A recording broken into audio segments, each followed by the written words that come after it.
Hello students, मैं उम्मीद करता हूँ कि आप सभी लोग अच्छे होंगे। आज दैनिक भास्कर समाचार पत्र में बीपीएससी से संबंधित कई महत्वपूर्ण खबरें प्रकाशित हुई है। शीर्षक है, अब एक जैसी परीक्षाओं के लिए कॉमन पीटी मेंस में उत्तर क्रमवार और निर्धारित जगह में ही लिखने होंगे। फिर है, इंटरव्यू में 30% से कम व 80% से अधिक नंबर तो कारण बताएगा बोर्ड। बीपीएससी ने परीक्षा और रिजल्ट को लेकर एक बार फिर कई बड़े बदलाव किए हैं। मुख्य परीक्षा में सफल किसी अभ्यर्थी को इंटरव्यू में 30% से कम और 80% से अधिक अंक देने पर इंटरव्यू बोर्ड को कारण स्पष्ट करना होगा।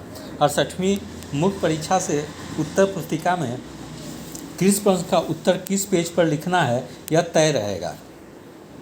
यही नहीं, किसी प्रश्न पर आपत्ति अब ईमेल की जगह पोर्टल पर ली जाएगी। पहली बार अभ्यर्थी आपत्ति निःशुल्क दे सकेंगे। दूसरी बार आपत्ति वे अभ्यर्थी दे सकेंगे जिन्होंने पहली बार आपत्ति दी है, लेकिन दूसरी बार आपत्ति देने के लिए शुल्क 500 रुपये देने होंगे। यही नहीं, आयोग में सदस्य के 3 रिक्त पदों पर नियुक्ति की प्रक्रिया भी शुरू हो गई है। 68वीं संयुक्त मुख्य परीक्षा की तिथि तय की गई है। यह 12 मई, 17 मई और 18 मई को होगी। तो इस बार अच्छी बात है कि इस बार जो है कि जीएस के पेपर में गैप दे दी गई है। फर्स्ट पेपर और जीएस सेकेंड पेपर में, तो अच्छी बात है। फिर है, सोमवार को परीक्षा से जुड़े बदलाव की जानकारी आयोग के अध्यक्ष अतुल प्रसाद और सचिव सह परीक्षा नियंत्रक रवि भूषण ने दी।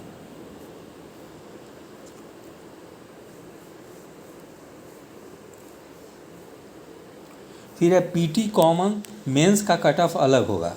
तो बीपीएससी एक समान परीक्षा के लिए अब अलग अलग नहीं बल्कि साल में संयुक्त रूप से एक ही प्रारंभिक परीक्षा लेगा। यानी ऐसी परीक्षा जिसमें पीटी मेंस और इंटरव्यू होते हैं, जैसे बीपीएससी, सीडीपीओ, सहायक अभियोजन अधिकारी एपीपी, इनके लिए एक ही प्रारंभिक परीक्षा होगी। हालांकि हर परीक्षा में मेंस के लिए कट ऑफ अलग अलग होगा। इसकी शुरुआत 30 सितंबर को निर्धारित 69वीं बीपीएससी संयुक्त प्रतियोगिता से होगी। इसमें ऐसे सभी परीक्षा के भर्ती शामिल होंगे। 69वीं संयुक्त परीक्षा के लिए रिक्ति जुलाई तक आने की संभावना है। तो इस खबर से 2-3 चीज़ स्पष्ट हो जा रही है। पहली चीज़ ये है कि अब जो भी समान पैटर्न पे जो भी परीक्षा होने वाली हो, चाहे वो बीपीएससी की हो या सीडीपीओ की हो या सहायक अभियोजन पदाधिकारी की, उसकी एक ही साथ प्रारंभिक परीक्षा आयोजित की जाएगी। इसीलिए हो सकता है कि इस बार 69वीं बीपीएससी के साथ साथ सीडीपीओ की भी विज्ञापन आए। अतः जो अभ्यर्थी 69वीं बीपीएससी के लिए फॉर्म भरने के एलिजिबल नहीं है, यानी कि उनकी उम्र सीमा समाप्त हो चुकी है और वे केवल सीडीपीओ के लिए योग्य होंगे, क्योंकि सीडीपीओ की विज्ञापन शायद पिछले बार 2020 में आई थी, उसके बाद नहीं आई है। तो हो सकता है कि सीडीपीओ में उम्र की गणना 2021 से की जाए। इसीलिए जिन अभ्यर्थियों की उम्र सीमा बीपीएससी के लिए समाप्त हो गई है, वो लोग सीडीपीओ के लिए एलिजिबल रहेंगे। अतः जो अभ्यर्थी केवल सीडीपीओ की परीक्षा के लिए एलिजिबल हैं, वे लोग अभी से ही प्रारंभिक परीक्षा की तैयारी में लग जाएं, क्योंकि उन लोगों को आगामी पीटी की परीक्षा में अपेयर होने का अवसर मिल सकती है। और 69वीं बीपीएससी पीटी की विज्ञापन जो है कि वह जुलाई महीने में आने की संभावना है।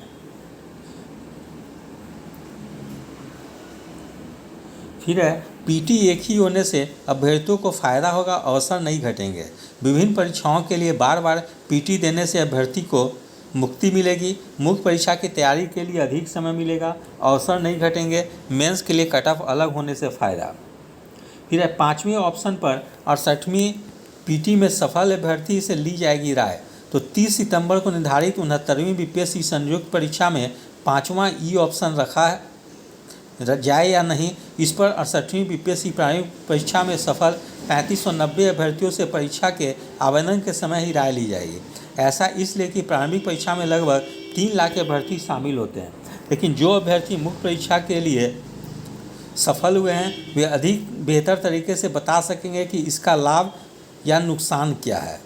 अतः जो 68वीं बीपीएससी मेंस की जब फॉर्म भराई जाएगी, तो उसमें जो प्रारंभिक परीक्षा में लगभग 3600 स्टूडेंट सफल हुए हैं, उन लोगों से राय ली जाएगी कि ई ऑप्शन रखी जाए या ना जाए। लेकिन मैं उम्मीद करता हूं कि लगभग सभी स्टूडेंट जो है कि वो अपना विचार यही देंगे कि ई ऑप्शन को हटा दी जाए, क्योंकि इससे जो है कि प्रारंभिक परीक्षा में चाहे स्टूडेंट सफल हो या असफल हो, सभी लोग इससे प्रभावित हो रहे हैं और इसी के चलते लगभग सभी स्टूडेंट के कुछ मार्क्स प्रारंभिक परीक्षा में घट जा रहे हैं। और प्रारंभिक परीक्षा के प्रश्न को हल करते समय काफ़ी कठिनाई का सामना करनी पड़ रही है। फिर समान अंक आने पर निबंध के अंकों के आधार पर ही रिजल्ट जारी होगा।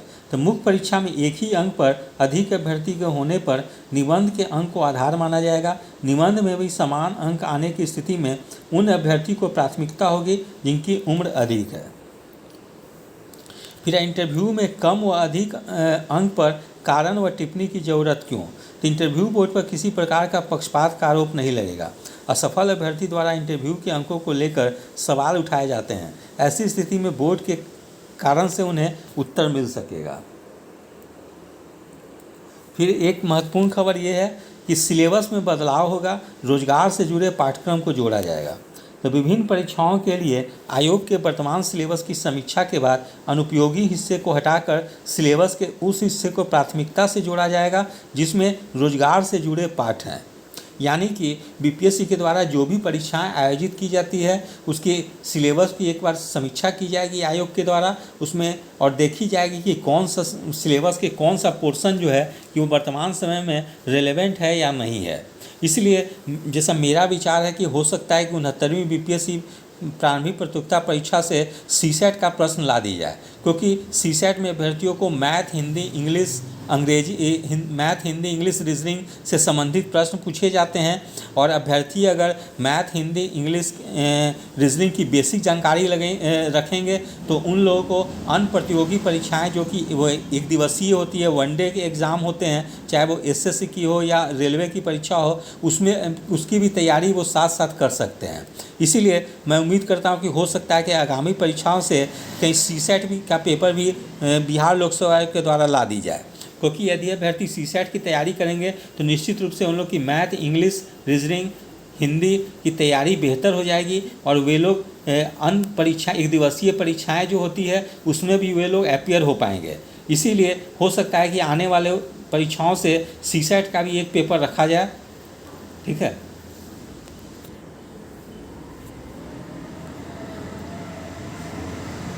फिर है हाई कोर्ट से संबंधित खबर है। शीर्षक है हाई कोर्ट ने पूछा खाली पड़े फार्मासिस्ट के पदों को भरने के लिए क्या किया। तो हाई कोर्ट ने राज्य में फार्मासिस्ट के खाली पदों को भरने के मामले में राज्य सरकार से अद्यतन स्थिति की जानकारी मांगी है। मुख्य न्यायाधीश कृष्णन विनोद चंद्रन और न्यायमूर्ति मधुरेश प्रसाद की खंडपीठ ने मुकेश कुमार की जनहित याचिका पर सुनवाई की।